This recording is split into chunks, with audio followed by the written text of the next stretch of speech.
आंबेडकरवाद्यांनो, सत्ता, संपत्ती, ज्ञान आणि प्रतिष्ठा मिळवण्यासाठी प्रयत्नांची पराकाष्ठा करा. मी असं का म्हणतोय? कारण हजारो वर्ष सत्ता आपल्याला मिळू दिली नाही. स्वातंत्र्याच्या 75 वर्षानंतर देखील आपल्याला सत्ता मिळू नये म्हणून प्रयत्न केले जात आहेत. संपत्ती हजारो वर्ष आपल्याला मिळू दिली गेली नाही आणि गेल्या 75 वर्षामध्ये स्वातंत्र्याच्या आपल्याला ती मिळू नये यासाठी प्रयत्न केले जात आहेत. आणि ज्ञान आपल्याला मिळू नये यासाठी आजही प्रयत्न केले जात आहेत. प्रतिष्ठा हजारो वर्ष आपल्याला मिळू दिली गेली नाही आणि स्वातंत्र्याच्या 75 वर्षामध्ये आजही ती आपल्याला मिळू नये यासाठी प्रयत्न केले जात आहेत. का म्हणतोय मी असं?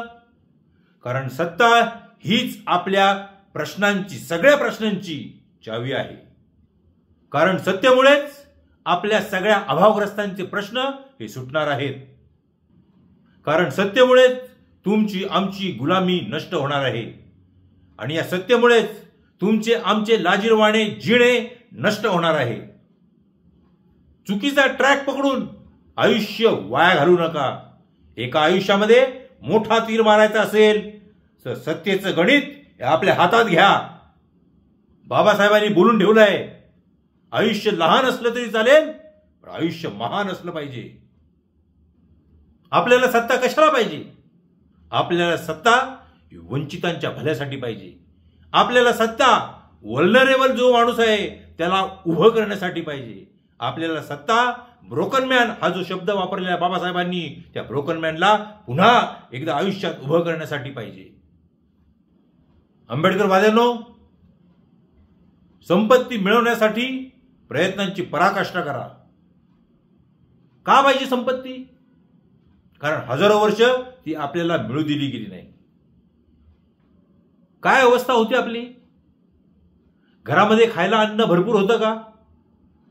कपडे घालण्यासाठी आपल्या घरामध्ये भरपूर होते का?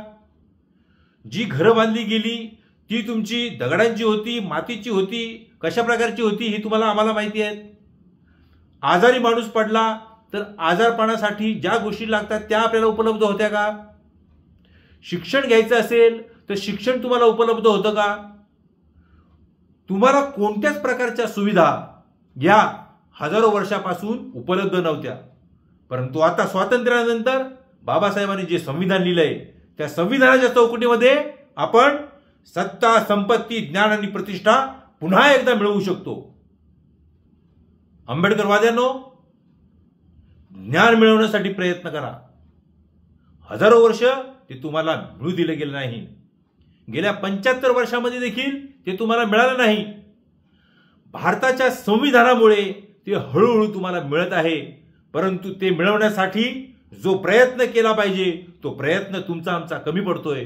म्हणून आपल्या पिढ्या ह्या 10वी मध्ये, 8वी मध्ये, 4थी मध्ये ड्रॉपआउट होत आहेत आणि ग्रॅज्युएशन पर्यंत, पोस्ट ग्रॅज्युएशन पर्यंत पोहोचेपर्यंत आपल्या पिढ्या, आपली मुलं हे ड्रॉपआउट का होत आहेत?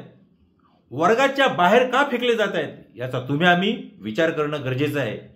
आणि जे ज्ञान मिळवण्यासाठी बाबासाहेबांनी संविधान दिलेलं आहे त्या संविधानाचा उपयोग करून आपल्या पिढ्यांमध्ये ते ज्ञान पोहोचवण्यासाठी प्रयत्नांची पराकाष्ठा करा. आंबेडकरवाद्यांनो, प्रतिष्ठा मिळवण्यासाठी प्रयत्नांची पराकाष्ठा करा. का म्हणतोय मी असं? कारण ही प्रतिष्ठा आपल्याला हजारो वर्ष मिळू दिली गेली नाही, पण बाबासाहेबांच्या संविधानामुळे ती मिळण्याची परिस्थिती निर्माण झाली. आणि तरीही ज्या पद्धतीनं बाबासाहेबांना अपेक्षा होती त्या पद्धतीनं आपल्या पिढ्यांना प्रतिष्ठा मिळत नाही, हे माझं निरीक्षण आहे. बाबासाहेबांनी ग्रीक मायथॉलॉजीमध्ये अनेक अशी उदाहरणं दिलीत ज्या उदाहरणामधून आपल्या लोकांनी प्रेरणा घ्यावी आणि त्या प्रेरणेमधून आपल्या संपूर्ण पिढीच्या पिढीला प्रतिष्ठा मिळवून द्यावी अशा प्रकारे त्यांची अपेक्षा होती. बाबासाहेबांनी ग्रीक मायथॉलॉजीची उदाहरणे यासाठीच दिली कारण त्यांना त्याच्यातून संदेश द्यायचा आहे. प्रयत्न करा, प्रयत्न करा, झगडा करा, अधिक झगडा करा, संघर्ष करा, अधिक संघर्ष करा. गगनाला गवसणी घालून पूर्ण पिढीच्या पिढीचा उद्धार करा, अशा प्रकारचा संदेश हे बाबासाहेब आपल्याला सतत देत आहेत.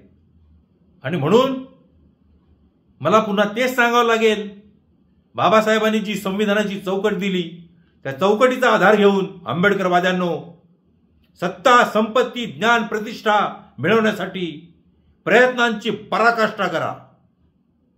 मित्रांनो, बाबासाहेबांनी सत्ता, संपत्ती, ज्ञान आणि प्रतिष्ठा याच्याबाबत स्वतःचा आदर्श हा संपूर्ण जीवनभर तशा प्रकारचं वागून आपल्याला दिलेला आहे. दुसरी एक महत्वाची गोष्ट ही बाबासाहेबांनी केलेली आहे.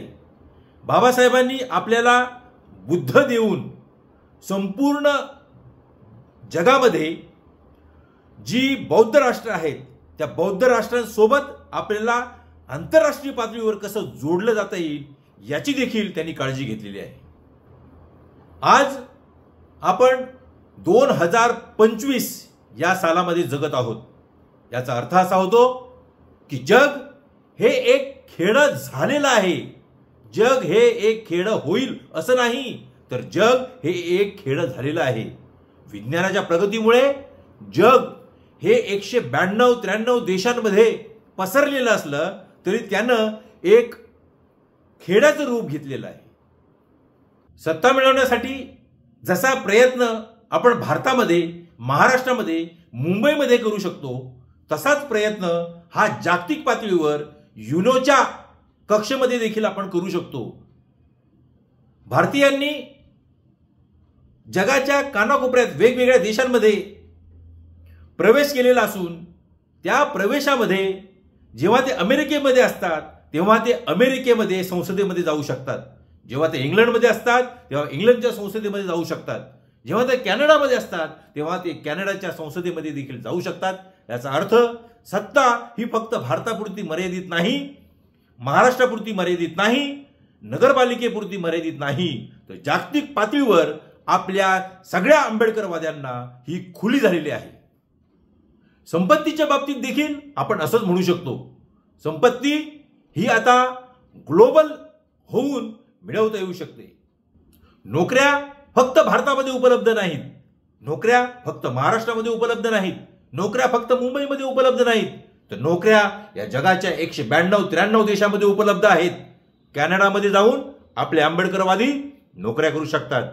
आंबेडकरवाद्यांनो, अमेरिकेत देखील तुम्ही जाऊन नोकऱ्या करू शकता, ऑस्ट्रेलियामध्ये जाऊन नोकऱ्या करू शकता, दक्षिण आफ्रिकेत नोकऱ्या करू शकता, रशियामध्ये नोकऱ्या करू शकता. याचा अर्थ संपत्ती जर मिळवायची असेल, बिझनेस जर करायचे असतील, तर ग्लोबल व्हा, हाच संदेश आपण याच्यातून घेऊ शकतो. आंबेडकरवाद्यांनो, ज्ञानाच्या बाबतीत देखील अशाच प्रकारे आपल्याला ग्लोबल व्हावं लागेल. आपल्या पुढच्या पिढ्यांना, आताच्या पिढ्यांना वेगवेगळ्या देशातल्या वेगवेगळ्या भाषा शिकण्यासाठी आपल्याला प्रमोट करावं लागेल, उद्युक्त करावं लागेल. आपल्या मुलांनी रशिया शिकली पाहिजे, रशियन भाषा शिकली पाहिजे. आपल्या मुलांनी जर्मनी भाषा शिकली पाहिजे. आपल्या मुलांनी फ्रेंच भाषा शिकली पाहिजे. आपल्या मुलांनी जॅपनीज भाषा शिकली पाहिजे. विज्ञानाच्या प्रगतीमुळे ज्ञानाचा महापूर आलाय. आंबेडकरवाद्यांनो, ज्ञान मिळवण्यासाठी फक्त भारतामध्ये, महाराष्ट्रामध्ये न राहता आपल्या पिढ्यांनी पूर्ण ग्लोबल व्हावं आणि वेगवेगळ्या देशामध्ये जाऊन हे ज्ञान मिळवावं, अशा प्रकारचा दृष्टिकोन आपण विकसित केला पाहिजे. अशा प्रकारे ग्लोबल होऊन जागतिक स्तरावर सत्ता, संपत्ती, ज्ञान मिळवून आपल्याला प्रतिष्ठा देखील मिळू शकते, हे लक्षात घ्या. मित्रांनो, ज्यांना ज्यांना असं वाटतं या भारतामध्ये जातीयतेमुळे, धर्मांधतेमुळे आमची कोंडी झालेली आहे, आमच्या मुलांची कोंडी झालेली आहे, या सगळ्या आंबेडकरवाद्यांना माझं आव्हान आहे की त्यांनी ग्लोबल व्हावं आणि आपल्या पुढच्या पिढ्यांना ग्लोबल करावं. बाबासाहेबांनी स्वतःचा आदर्श देऊन आपल्याला या गोष्टी स्वतःच्या वर्तनातून शिकवलेल्या आहेत. त्यांनी त्यांचं शिक्षण अमेरिकेमध्ये जाऊन घेतलेलं आहे. त्यांनी त्यांचं शिक्षण इंग्लंडमध्ये जाऊन घेतलेलं आहे. त्यांनी जर्मनीमध्ये देखील बॉन या विद्यापीठात प्रवेश घेतला होता. अशा प्रकारच्या इतिहासाच्या नोंदी आहेत. SC, ST, OBC या सगळ्या समूहाला त्यांचे हक्क आणि अधिकार मिळवून देण्यासाठी त्यांनी इंग्लंडला जाऊन गोलमेज परिषदेमध्ये भांडण करून या सगळ्यांचे हक्क अधिकार मिळवून इथे भारतामध्ये आणण्याचा प्रयत्न केलेला आहे, हे इतिहास सांगतो. गोलमेज परिषदेमध्ये त्यांनी जो चमत्कार केला, हा चमत्कार, हा इतिहास आपल्या समोर आहे. शेवटी मी असंच म्हणेन, चला आपल्या मधला बाबासाहेबांचा अंश आपण जागृत करूया. एका कवीनं अतिशय सुंदर असं गीत रचलेलं आहे, जे आपल्या समोर आहे. न भाला न बर्ची न घाव पाहिजे, तुझ्या रक्तामधला भीमराव पाहिजे. चला आपल्यामधला बाबासाहेब आपण जागा करू. भाला रे भाला, भाला रे भाला रे भाला रे भाला रे भाला रे, न भाला न बर्ची न घाव पाहिजे, न भाला न बर्ची न घाव पाहिजे, पण तुझ्या रक्तामधला भीमराव पाहिजे, पण तुझ्या रक्तामधला भीमराव पाहिजे. जय भीम.